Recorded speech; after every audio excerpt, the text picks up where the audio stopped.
Hey Ann, thanks for joining me on my initial and inaugural Extraordinary Learning Podcast. Thank you for having me. Episode number 1.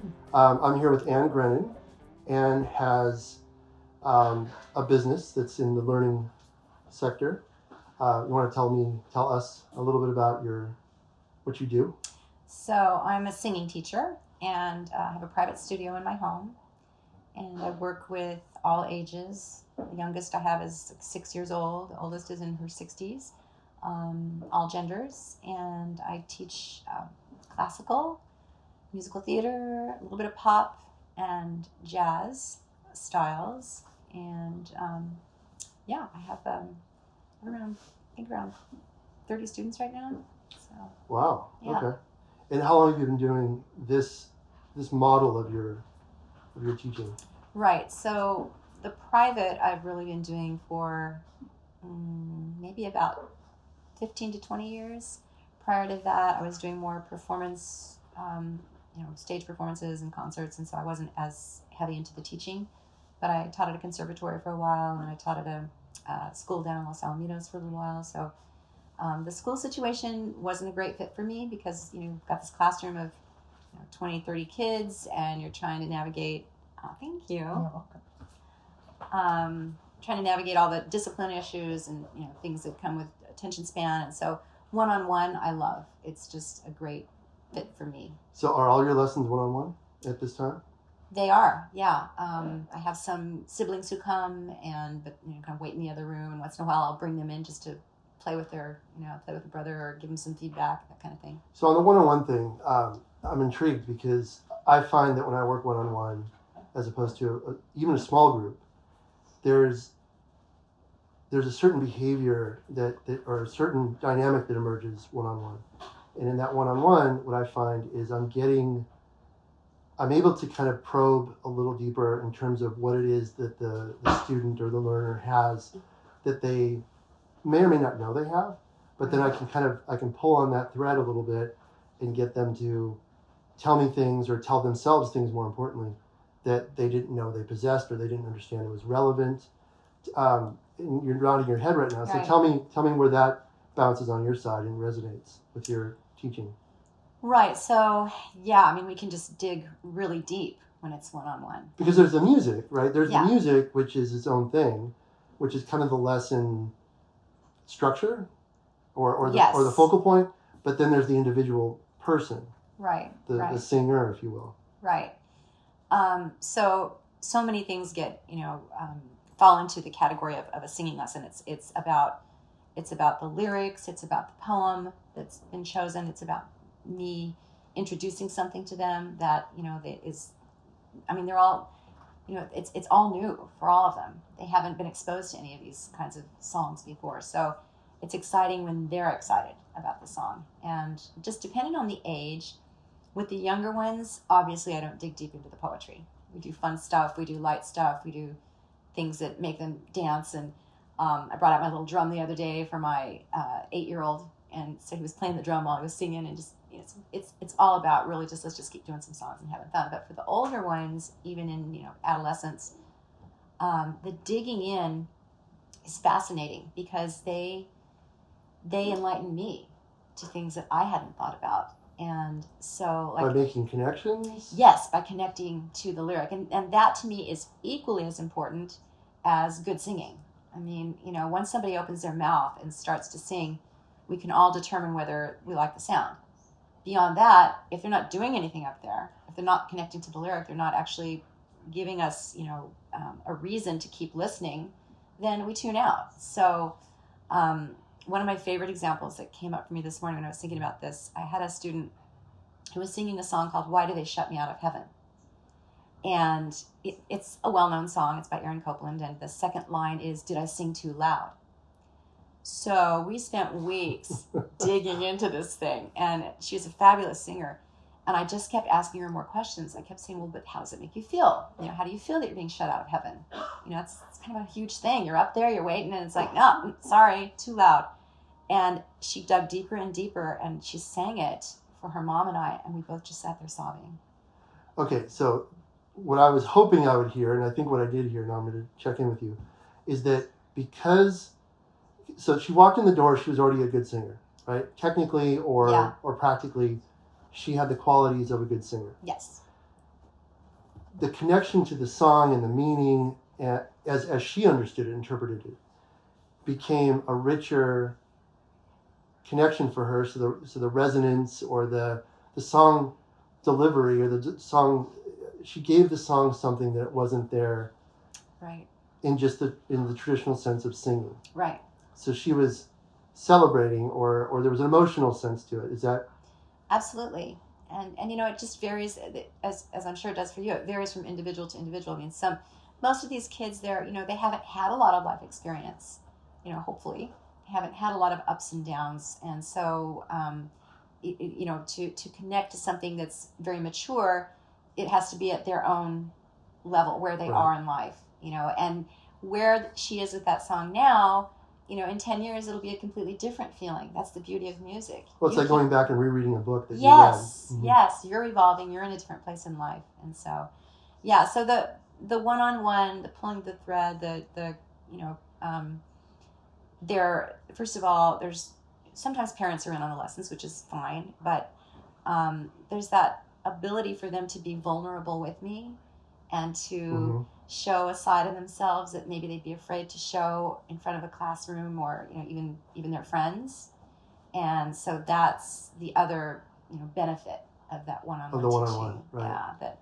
Yeah, and as you were saying that, I was thinking about that, what I call inside out learning, and you were able to, and then whether it's a thread or whether it's just some sort of lightning bolt or epiphany, you are able to help the learner find that inside connection, and so in my world I call that the extra, and the song, the music, the notes, the technical parts of the singing of the music is the ordinary, right? Right. And not to say that it's ordinary, the song might be amazing, but the technique or the part of the learning is ordinary. It's somewhat static. Sure, learning the melody, learning the correct rhythm. Right. There's a technical part to it, whereas this extra part, and together it's extraordinary, and hence the name, right? But the extra part that you're able to, you're more than a teacher at this point, and that's kind of why I invited you to here today, because I know that as in your practice, you're not just a sound, no pun intended, music teacher, technically and otherwise. And you are seasoned, but you also have this ability to connect with people and bring stuff out of them that they may not even know, which is that extra. And it's the extraordinary learning that happens with you as a coach or an educator or a facilitator of these two things, really makes you special. And that's why I want to have these kinds of people in my room, in my living room, having these podcasts, because these stories need to be heard by anybody who is looking to go from just the ordinary, which there's a lot to be said about ordinary, right? The path is well paved with ordinary, but to be extraordinary, we have to have a connection back to ourselves. Right. And so kudos to you for knowing that and facilitating that. And I think for people like you and I, it's almost like we can't not do it. If I'm in the room, you know what I mean? It's like this compulsion. It's like, it would be like sitting me down and saying, don't teach me anything today. It'd be like, you can't just let them wither on the vine. When you see the potential, when you see the person, that wants to, I look at it this way with singing. I always tell my students this when they first come in. I always say, you already know how to sing. You came out of the womb making noise and sustaining it. Okay? Some really high pitches probably. You could ask your mom. All I'm going to do is help you uncover that gift. I'm going to help you remove the things that are getting in the way, keep the things that are working, and just, give you a few images and tools along the way. Of course, some of it's physiological, alignment, tongue position, things like that. But that's the ordinary. But then we're going to get in and let you find your voice, because your voice is there. It's already in place. It's unique to you. That's the beauty of singing. I will never sound like anyone but myself, right? It's a fingerprint. Mm-hmm. And so I love, and everybody starts out imitating other singers, but when they find their own voice, that's the extra. And I love the use of voice, because I'm hearing voice as it connects to singing. Right. Quite literally. But in writing, we talk about finding our voice, right? Right. In communication, we find our voice. And when you just said that nobody's going to sound like you, somebody can imitate you, Right. but the intention, the experience, the scars that come Right. with the learning that you bring to the table. So that kind of transitions me to this idea of, when we're teachers, we are going to find sticking points in our students' learning. Right. And I've kind of built my entire world around sticking points with the people I work with. A lot of times it's parents, it's always the student, and it's natural. Right. And so I kind of have this attitude that you're going to get stuck, and that's okay, and that's normal, and that's part of the process, but you're not going to stay stuck. And I'm going to help you figure out ways that work for you to get unstuck and then move on down the road. How do you bring... I'll let you answer this one or two different ways. Either you can talk about your own experiences where you've been stuck, and that's helped you. If we telegraph to today, you're teaching today, you're influencing your students through your own experience, or do you recognize, and you can do both really if you want, and you recognize when a student is stuck, and how do you help facilitate their getting unstuck and moving through that?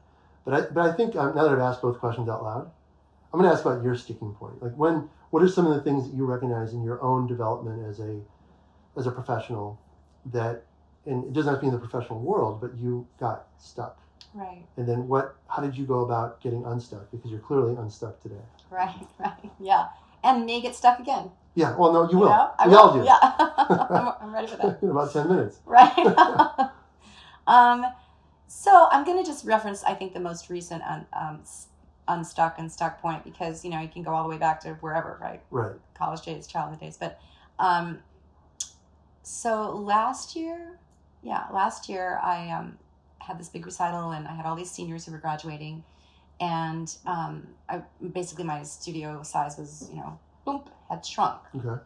And so I sat down and thought about, kind of in my way, it's spiritual. I sit down and call on a higher power, and just started thinking about, okay, you want more students.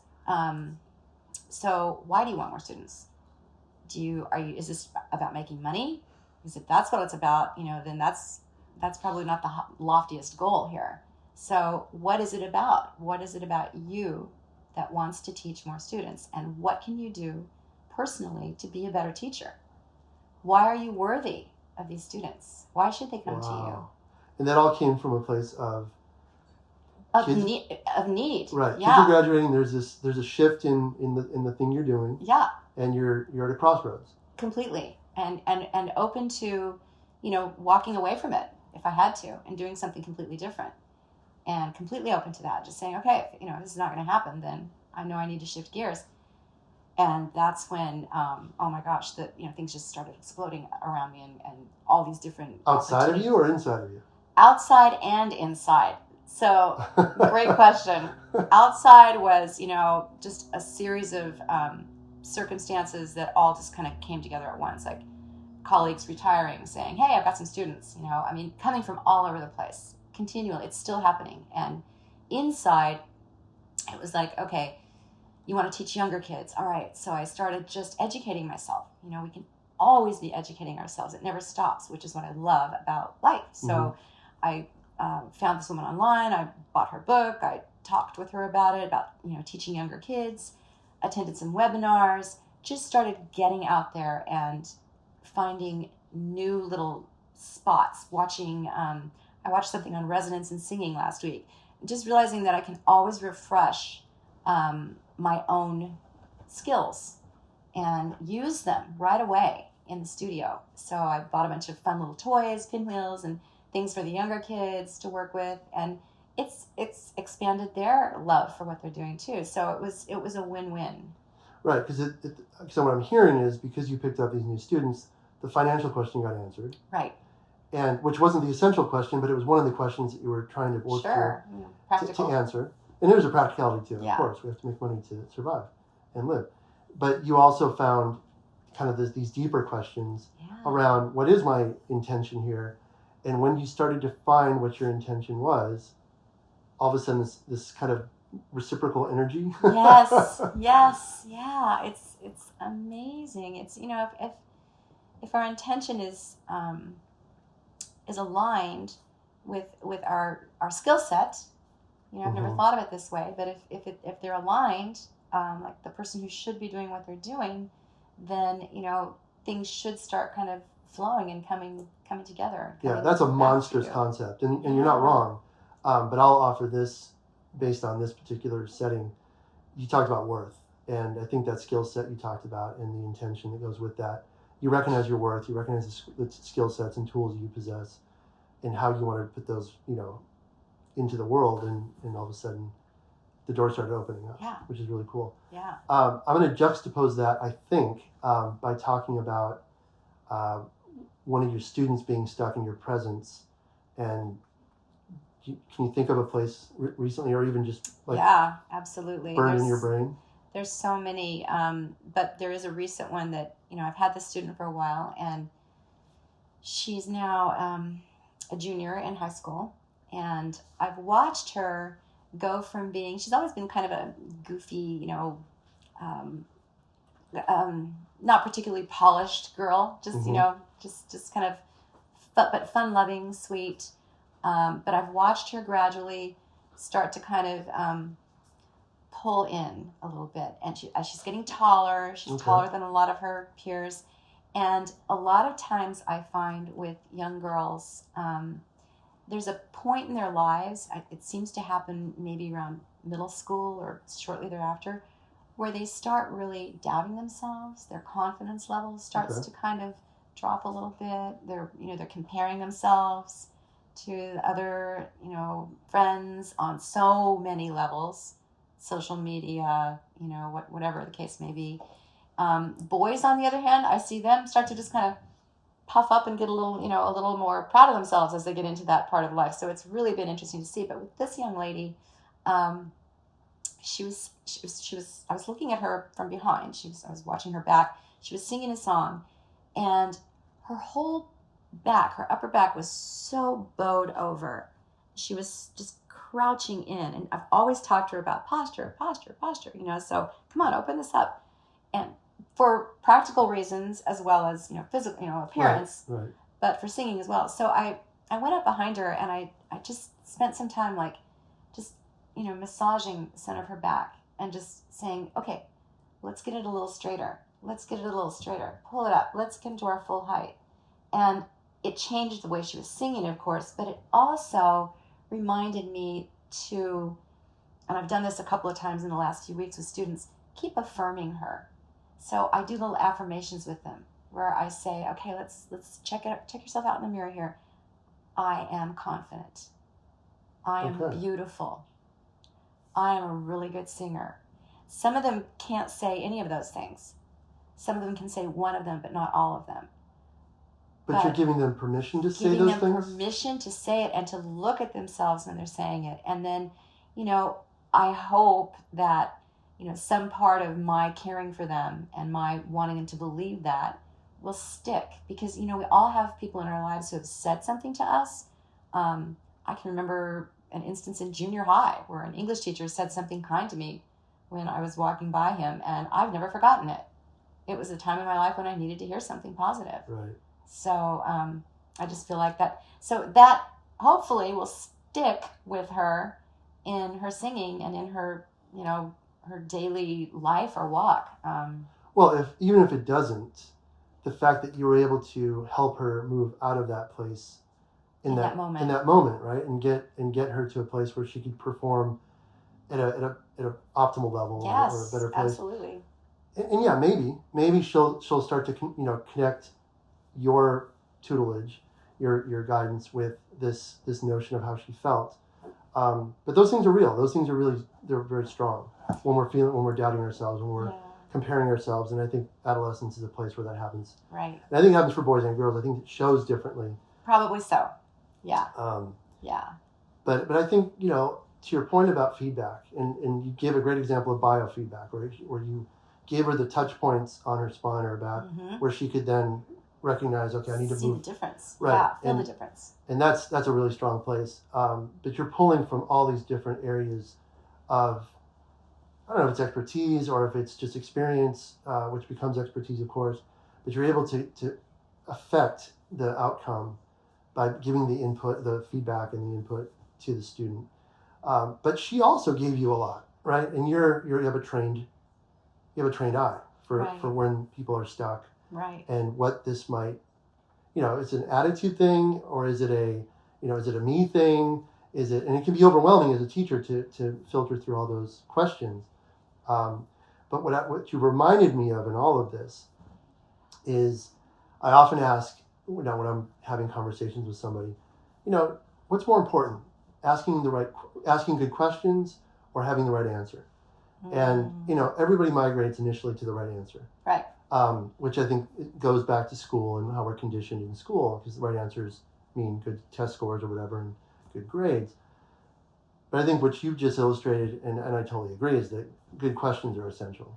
And if we don't ask good questions, we might elicit the right answers, if the task is simple enough. But in the big parts of life, when we get stuck, asking ourselves those questions and reflecting really yields an awesome, next set of questions, which ultimately gets you to this place of being unstuck and moving on. Right. I find often that when I'm stuck, I might just reach out. Like I reached out to my daughter this week and I had a question. She's in marketing. And I'm like, I need a marketing, I'm stuck on something. And she couldn't get back to me for a few hours. But in those few hours, just by getting it out of my head, and I planted it elsewhere, externally, I was able to kind of, as I was waiting for the response, I could see it from the outside and then start to understand it differently. And I actually solved my problem without that. So I think there's something really powerful about taking the time, but also being very careful to take the steps to get somebody to see that, Right. And there are a lot of steps, and it's both eyes and ears. It's a lot of ears. I find now that it's so weird. In college, I took one lesson with this the opera director, and he spent the entire lesson looking down. He didn't look at me once. And that's kind of how I teach now. I teach primarily by listening. And when I hear something that I feel like I need to look at physically, I will look up and check out what's going on physically. But hold on. This is great. I want to ask a million questions about this, because initially I thought your teacher was being rude. Exactly. And I thought he was showing a disconnection with you as the learner, or as the learner. Good observation. But immediately, that's not the case at all. Mm-mm. He was using his auditory strength, I'm guessing, is where you're going with this, and that's what you found in yourself, is that strength of listening. Do your students understand that you are giving them more attention by not looking at them and using your ear? Do they understand that inherently? Do you explain that to them? Great question. I don't think I've ever really explained it to them, but typically, I have a big mirror in that studio, and so typically they're kind of more focusing on themselves. Okay. So it's not really an issue. Right, I don't think it is. Okay. The other question I have for you is, on that note, is when you are giving them your ear and not your eyes, do you find that there may be a case to be made that you're giving them less anxiety about performance? Because when you look at somebody, sure, that can, I suppose, if I'm not a singer, and you don't want to hear me sing. That's much more threatening. If you were looking at me singing, I'd be much more self-conscious than if you weren't looking at me, and all of a sudden it becomes kind of out of sight, out of mind, and now I'm just singing, and I know you're listening, which is still there. Right. But not looking at me changes completely the feeling. Yeah, no, I typically, I'll either have them, if I know they're not comfortable watching themselves in the mirror, I'll just say, okay, just rotate toward a different direction, but not toward me. So I don't ever want the focus to be on me, because, I need them to feel and experience what's going on with their voice or with their body. And so I'll ask them to describe it, and sometimes they can't, right? But when they do, when they are able to describe it, something felt tight or something felt closed, then we can get in and deal with something a little bit more, physiological that they can describe. Because I can describe things all day long, but if they can't feel it for themselves, that was how it was for me anyway. If I couldn't feel that freedom in my voice, then you can talk about it all day, but it's not going to happen until I feel it, experience it, and can describe it. Sure, and that's what I call connection, right? That connection to the thing. So we're gonna start to wrap this up. I want to ask this question in a way that brings us to the end for now, but it's really important that I get at this with you, and it's this: you work one-on-one for the most part, and you have a connection with your student during that session. Do you do any kind of charting or journaling or reflecting on in some sort of recorded way in between the time that you work with a student and you work with them again? Or do you really just now possess the skill sets and the tools that you'll be reminded in a way? Like there's a memorable part about working with this particular student, but your system of working with any student has the same general starting point, and you quickly get to that personalized place. Is it either one of those things? Is it something else? It's a great question. I've simplified. It has been simplified over time. My system, it used to be copious notes. Okay. We reached this note today. We did this today. So I've kind of pared it down to, I do keep a little weekly journal. What I do is at the end of the day, I kind of do a little debriefing of my students. So I go in with yourself. With myself. Okay. With myself, yeah. They almost all of them record their lesson. Oh, okay. That they take with them. Yes. Okay. Yeah. But yeah, I just go in now and I basically think about what happened that day, think about what we're trying to achieve, and about 4 bullet points of, this is the next step, or this still needs to be addressed. And I think I do that in part because it makes me feel a little bit more prepared for that particular student. Mm-hmm. So since they all have different needs, sure. Yes, my approach is going to be the same, but I might need to think about something a little differently with one student than another. Okay, and then do you look at your notes just before the student comes back, or do you not look at the notes? Because I've done both, and sometimes I'll write something down, and that was enough. That connection, that physical connection by writing and seeing it on a piece of paper, and then I close it and I look at it again. It's there, and I've already experienced it. Now I'll remember it. So you're more secure than I am. That's a monster topic in itself. So yeah, maybe someday. I do look. I look. Usually I have some time in the morning, or that day I'll usually just kind of just peruse it, and it's quick. It's not like I sit there and labor over it, but I just kind of check in and make sure okay, did I check all my boxes here? Outstanding. Yeah. And this has been a delight, and I really appreciate you being the inaugural guest. And I knew it was going to be easy, and it was, and and it was deep as well. So I appreciate that. So thank you for being an extraordinary. And thanks for the coffee. Learner. Emily. You're welcome.